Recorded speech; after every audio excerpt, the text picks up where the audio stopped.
Major support for Out to Lunch on WWNO provided by the law firm of Jones Walker, established in 1937 with more than 375 attorneys and offices throughout the U.S., providing a comprehensive range of services to a local, national, and international client base.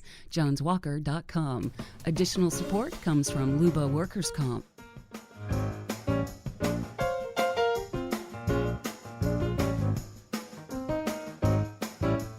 From Commander's Palace Restaurant in the Garden District in New Orleans, we're out to lunch with Peter Raschuti. Peter Raschuti is Tulane University's A.B. Freeman School of Business professor and economist. It's business, New Orleans style. Hi, I'm Peter Raschuti. Welcome to Out to Lunch. Out to Lunch is about local New Orleans business. And over the past few years of making this show, we've come to learn there's more to New Orleans business than business. We pretty much all agree that to perform at our best, at some point during the week, we have to turn off the phone and other devices that keep us constantly connected to work and do something else with both our mind and body. TJ Stranova is the clinical assistant professor in the Department of Global Health Management and Policy at the School of Public Health and Tropical Medicine at Tulane University. But that's not what he's here to talk about. When TJ is not at work curing tropical diseases, he's president of the Italian-American Bocce Club. Bocce is an Italian game related to the French game pétanque and British lawn bowling. You play it by tossing softball-sized balls down a court and trying to get them to land within close proximity of a target ball. TJ, welcome to Out to Lunch. Oh, thank you, Peter. Glad to be here. Francis Palumbo graduated from Drexel University in 2013, and he joined the U.S. Navy. Not only did Francis leave college with an academic education, but he left with an abiding affection for the game of rugby. Rugby, if you're not familiar with it, is a British precursor to football. It's played by a team of 15 guys who all remain on the field for the entire 80 minutes it takes to play a game. Unlike football, none of the players wear helmets or any protective clothing, making rugby even more brutal of a contact sport than football. If that sounds like the kind of sport you'd like to play here in New Orleans, you're in luck. You can join the Crescent City Blues Rugby Football Club. It's been around since 2014. Francis Palumbo is not just a Crescent City Blues player, he's a member of the board. Francis, welcome Out to Lunch. Thank you for having me, Peter. TJ, Francis, both of you are interesting guys with interesting careers. If either of you had written to me and said, I'd like to be a guest on Out to Lunch, and told me that you were respectively a clinical professor of tropical medicine or a seaman in the United States Navy, I would have said, sure, you'd be a great guest. But neither of you did that. Both of you, or your organization, suggested you come on the show to talk about bocce and rugby. So let's start with the most basic question. Why? Why do you guys feel so passionately enthusiastic about these niche imported ball games that you want to get on the radio and tell the world about them? TJ, let's start with you. What is it about bocce that makes you such an evangelist for it? Well, a couple of things, Peter. I guess, first of all, I disagree about the niche characterization. Okay. Bocce is actually, it depends on who you talk to, is either the second most played or third most played sport in the whole entire world. So in the U.S. maybe? Maybe in the U.S., but we're gaining popularity here. Wow, so, no, it's a relatively new sport. Is that right, TJ? It is not. It's actually the oldest sport known to man, as a matter of fact, Peter. There's actually in Egyptian tombs dating back to 5200 BC. There's been frescoes found of a game that is very similar to bocce, and it has been brought around the world, first by the Egyptians, of course, then the Greeks, and then the Romans picked it up, and when they started to expand their empire, they had the legionnaires actually brought bocce balls and sets with them, and and really created a worldwide game. So, and I remember in the 1600s, the Catholic Church banned it for gaming or betting, right? Yes, I was a freshman then. I remember that. It was like many popular things, once they become too popular, people will try to control them. And yes, so the Catholic Church did try to curb bocce by claiming that it was gambling. Other leaders, other countries have tried to stop people from playing bocce because it has taken away from either business or warfare preparation. Oh, so yeah. in the Middle Ages, it took away from Well, archery and practice. if you lived in New Orleans and you weren't really into warfare anywhere, where would you play bocce? Well, you play at the Italian American Bocce Club, Peter. So we have this wonderful facility out in Metairie now. It's we used to be downtown mid-city back in the 90s, but we have an indoor facility with three full-size courts. We've got a kitchen, a bar, a banquet space that can fit over 100 people. So it's a really neat facility that we have out there. So we encourage people to come out and learn and enjoy the game. So. Francis, let me ask you, who plays rugby? I know I have students at Tulane that play, and they're like former high school football players. Is that the demographic? You definitely see a lot of ex-high school and youth football players coming into the sport, but I mean it's played by a wide variety of athletes. The game of rugby takes a lot of skills from a lot of sports. I know a lot of basketball players. There's a lot of soccer players, a lot of hockey players. The sport that I've seen produce the best rugby athletes, though, however, is wrestling. They usually make the best tacklers, and they're really not afraid to go up to guys much bigger than them, knowing how to use their momentum to take guys down on the field. When I think of rugby, I think of drinking, pubs, and camaraderie. It seems like rugby players are very close to each other. Yes, the camaraderie of the sport is one of the reasons that I'm so passionate about it. I've played a lot of sports growing up and throughout my life, and I found rugby my freshman year of college, and I'd only wish I had found it sooner. The camaraderie that's seen in the sport is just incredible.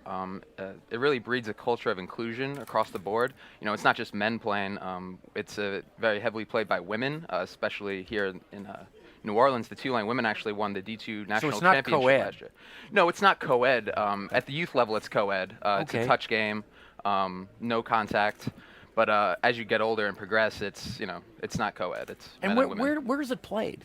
So in New Orleans, we have two men's clubs. There's the New Orleans Rugby Football Club and then the Crescent City Blues Rugby Football Club. The Blues they play in the D3 level in the United States. We're a team welcome to any skill level, and whoever you are, you can come out and get to know the game of rugby and play. The New Orleans Rugby Football Club, they tend to play in the D1 or D2 level in the United States, and anybody's welcome to come out to their practices and get it going. And then there's also the Lanyap women's team that's open to any woman in New Orleans. And do you guys just play each other? No, so we actually just finished the Robert Merkel Cup, which was the first annual Robert Merkel Cup here in New Orleans. It's a local cup, but we have two teams playing in it in New Orleans, but we also have a team from Mobile, Alabama, and Biloxi, Mississippi competing in it. So that was for the fall. The spring season, which is more a competitive season, we play more around the region. More northern Alabama, teams from Texas, Florida, and around the area. TJ, you've got a big advantage because, for all I know, bocce is the only sport you can play with a drink in your hand, which seems perfect for this city.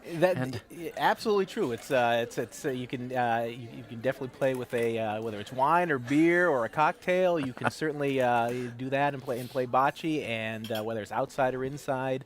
So yeah, it's perfect for New Orleans. I've been out to your facility. It seems like older folks. How do you get the youth to understand bocce?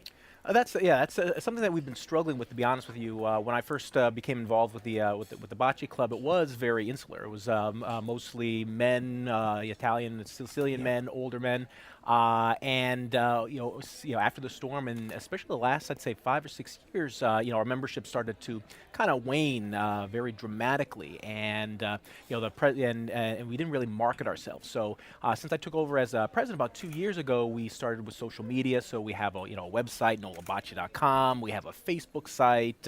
We try to promote ourselves as much as possible, because we really are, in addition to promoting the sport of bocce, we are a business. We have a facility to run. We have to. You both have revenues, costs, revenues, budgets, costs, and trying to keep that up. And also, and I think we're starting to reach out, and I think we're starting to draw new, younger individuals, because as you probably know, as you've probably seen being teaching at Tulane, I think that we went through this phase where everyone was younger people were not connecting face to face. That social media was new, and people tended to lose that human connection. I think that pendulum is swinging back, where younger people are more interested in actually going out and meeting people in person.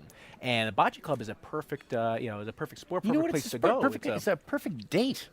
It is, yeah. It is, because you're on a team. It's just the two of you. Yep. You can kind of figure out if this is going to work or not. Really. Yeah. And the Italian Bocce Club, it's a very romantic place. We've got a lot of like Italian, murals. That's right. The murals, the balconies. How could you not fall in love with the Bocce Club, I don't know why every single person is not actually at the Bocce Club now. Now that I think about it. By the way, I know a couple teammates of mine that would argue they could play with a drink in their hand the entire Really? evening. Really? That might be the problem. So I'll come up with two words. Polino. What Polino means? It means it's the small ball in bocce. So it's the goal that the teams are trying to get towards. So you're taking your large ball called the bocce, and you're trying to get your bocce balls closer to the polino. That's it. And very simple game. And Francis, have you ever been a hooker? I have not had the opportunity to play hooker yet. And what is it? I just made that up because somebody told me that. So hooker is the position in rugby that wears the number 2 jersey, and they are the basically centerpiece in a scrum, which is the 8 forwards on both teams coming together to fight for possession of the ball. The hooker's job is to sit on top of the props, who are tend to be the bigger guys on your team, and he will then, once the ball is inserted into the center of the scrum, try to hook the ball back with his foot to the back of your scrum so we can gain the possession of the ball. Wow, so there really is something going on there. That's to the outside viewer, it just looks like a mess, but there's really something going. That's great. You're listening to Out to Lunch. I'm Peter Raschuti. My guests are TJ Stranova from the Italian-American Bocce Club and Frank Palumbo from Crescent City Blues Rugby Football. Francis, the NFL is so worried about concussions and things. Do you just tend not to get? I myself have never had a concussion, and you're pretty sharp, so I knew that. like I was describing before, the game is governed by a rule of laws, and that's going into contact. You have to do certain things. Tacklers can only tackle from high up on the chest down to basically around the thighs. You have to wrap up and place right to the ground. There's no leading in with your head or your shoulders. There's no spear tackles.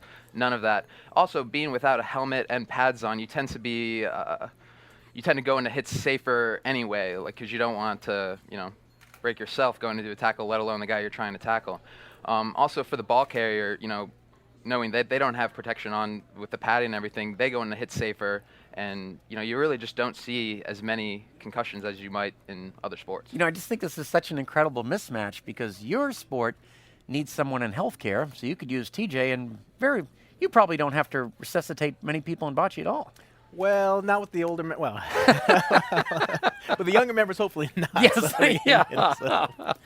Did you ever talk to people that run these clubs in other cities and ask them how they're marketing and getting the word out? Is there any? Yeah, there's a pretty robust network of bocce clubs throughout the United States. New Orleans used to hold many regional and national tournaments. We actually hosted back in 1982, many years ago, the U.S. Championships when we were. So there are a lot of clubs. So we're trying to reconnect with them.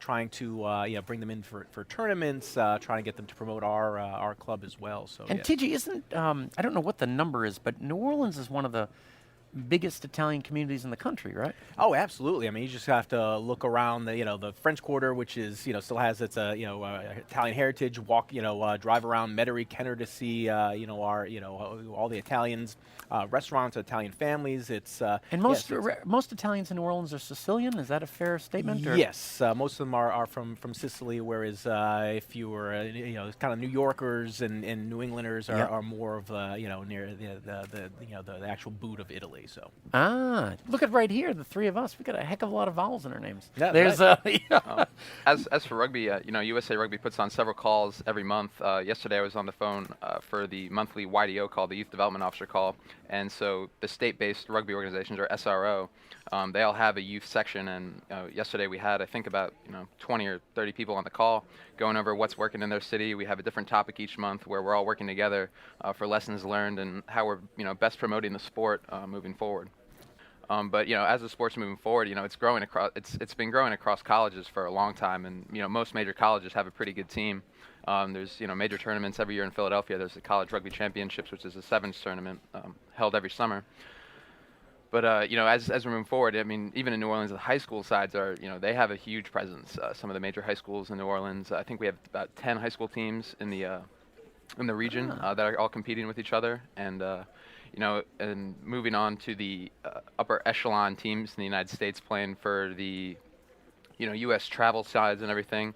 New Orleans has had a lot of players going that route in the past couple months, let alone years. But it makes sense what you're doing because, for instance, when I was very young, lacrosse was a very kind of esoteric sport, and now it's taken over. So you're kind of on that plane. Yeah, a lot of people like to tout rugby right now is like what soccer was back in the mid to late 90s in terms of its growth right now, and it is really growing quickly. And our next major plug, which is what I'm happy to be doing, is getting across to the youth, just showing them that it is a sport and introducing them to a sport that's played across the world.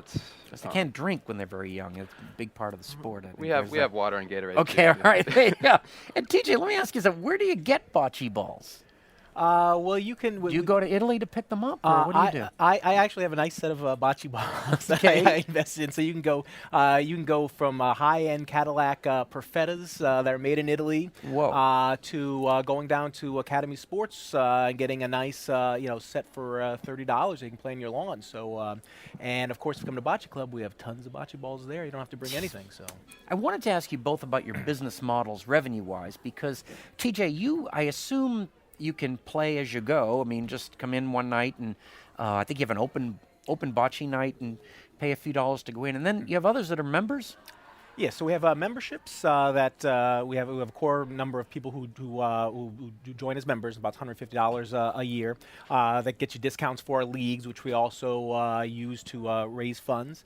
We have our open nights, as you mentioned, where it's we usually charge about $5 a night for people to come and learn the game. And then we also rent out our facility. We have this really nice facility that we rent for about $350 to $400. So people come in for special events. Special events. Christmas parties. Idea. Yeah, it's birthday party. So, it's all on our website, nolabocce.com. So that's how we try to raise funds. We also have, we're trying to fix some of our capital, our facilities. So we have a GoFundMe page. If there's any Italians out there who, feel like they want to help out, a cultural organization that really needs it, we have a GoFundMe page. So we look for various ways to raise funds and to earn. I thought it was so much fun. My only problem was I'm colorblind, and they have the balls. That's how the whole thing's played, right? You got like red ball. Yes, I didn't realize you're. Yes. Actually, now it makes sense after watching you play. Yes, right. I thought I was doing so well. And for instance, what is the business side of rugby like? Do people pay an annual membership to play in this league? Yes, as for the Crescent City Blues, we have annual dues, member dues. For new players, it's a little less expensive than for reoccurring players. But that's basically how the club is funded. If you go down to the lower models, like the youth, we approach the school to talk about what their current model is, whether they charge parents for after school programs, or whether we just charge the parents directly. And for youth, it's obviously much less than it would be for a adult men or woman player. But what it seemed like to me is that you've got this interesting product that almost the toughest sale is that first time out. Is that kind of true? Yeah, absolutely, especially for rugby, because parents, when they think of rugby, they don't exactly want their little girl or boy going out there to play. But we've disproved that. I mean, I think we really have in New Orleans. The game up until your age 13 is played by touch rules, and it's a really fast, fluid sport, very similar to soccer, just with the ball in your hands rather than the foot. And it's a really fun sport that kids, from what I've seen, coaching several youth teams here in the city, they fall in love with. So if you get that set of parents and that kid out once, they kind of get the bug. I mean, not only is it the kid getting the bug, from what I've seen, the parents get the bug too. And we've had several parents come out to our adult practices. They've come to the summer touch leagues. They want to get involved with it now that their kid is getting involved with it, and that's been my favorite thing to see. The whole family getting involved with the sport that they maybe not just found, but are now just getting involved with. And TJ, you must have the same kind of situation, getting that person to come out once. Yeah, right. I think that when people, if they've heard of bocce, they sometimes think, it's an old person's game, and it's I don't want the kid drinking wine. I get things like that. Right, but once we get somebody to Bocce Club, again, it's you have to interact with people. You get to meet people from 14 years old to 84 years old, and that's what we literally have your range in our out there? League. Yes, actually, we have a lady who's 80, just is 84, who's in our leagues, and we have a 14-year-old kid who plays with us. So, but getting them out there, it's and actually playing. It's great camaraderie. As you said, you can certainly have a beer while you're playing, and it's a really fun game. There's a lot of strategy to it. So especially if you're playing on a court like we do here, in the Bocce club. If you play on the grass, it's more like horseshoes, but you're actually on a court. You're setting up shots. You're playing some strategy. It's just fun. It's just an easy way to relax. I like to after a hard day at work or grading papers, just going out to the club and just rolling some ball. I mean, it's just relaxing, fun, and really we have people of all ages coming. So. You know what you got going for you is I was hearing a professor talk about what are the tendencies for people that live a very long time, and what you'd think it was exercise and good food and things like that. But the real key was they do something on a regular basis with a group of people, and you're both right in that camp. So that would be great. So a bunch of 100-year-old bocce and rugby players. That's going to be great. Yeah, I think we bocce's a little you might win that one, but I play with a guy regularly. He's 55. We all agree these days that being able to take time away from work not only increases our ability to perform at work, it maintains good mental and physical health. So it's good to learn about strategies for taking a break and hearing the business side of it as well. Thank you both for enlightening us today on those special diversions, rugby and bocce. Thank you for taking the time to join me today on Out to Lunch. Thank you, Peter. My guests on Out to Lunch today have been TJ Stranova. He's the president of the New Orleans Bocce Club, and Francis Palumbo, board member of the Crescent City Blues Rugby Football Club. You can find out more about TJ's Bocce Club and Francis's Rugby Club by following the links on our websites, itsneworleans.com and wwno.org. Our show is recorded live over lunch at Commander's Palace in New Orleans. Commander's Palace serves lunch Monday through Friday, jazz brunch on Saturday and Sunday, with live music and dinner 7 nights a week. The producer of our show is Grant Morris. Our technical producer is Eric Merle. Our researcher is Matthew Ellefson. Mitchell Foreman wrote and performs all the music on Out to Lunch. Mitch's music is available wherever great jazz is sold, streamed, or stolen, and at mitchellforeman.com. You can get the show as a podcast, you can listen to past shows, and you can keep up with us on all kinds of social media by going to our websites, wwno.org and itsneworleans.com. If you want to know what we look like, and these are some fine athletes we've put together here, you can find photos of the show on our website and Facebook page. The photos were taken today by Alison Moon. Out to Lunch is a production of INO Broadcasting for itsneworleans.com and WWNO 89.9 FM. I'm Peter Raschuti. Thanks for joining me. I look forward to meeting you again next week around the table here at Commander's Palace for more business, New Orleans style, on Out to Lunch. Major support for Out to Lunch on WWNO provided by the law firm of Jones Walker, established in 1937 with more than 375 attorneys and offices throughout the U.S., providing a comprehensive range of services to a local, national, and international client base. JonesWalker.com. Additional support comes from Luba Workers' Comp.